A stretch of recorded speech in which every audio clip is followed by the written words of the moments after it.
Губинском округе Якутска. Ярмарку «Весенний фестиваль» управа проводит ежегодно. Однако нынче мероприятия прошли с особенным размахом. О том, как прошел праздник, в материале Кристины Якуповой.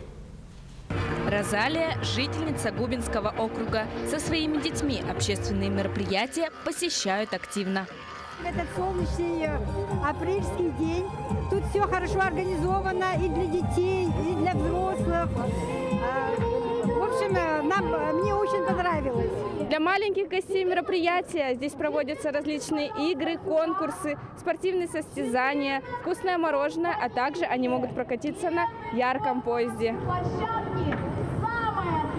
Теплый апрельский день, весеннее настроение, веселые развлечения. Все это можно увидеть на весеннем фестивале. Проводится он ежегодно.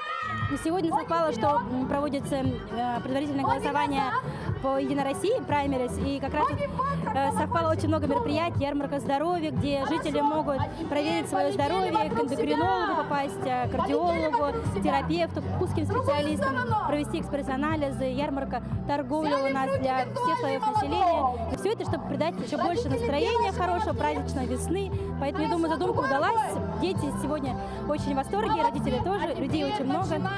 Также каждый может стать участником конкурса «Селфи-фото». «Я люблю Якутск».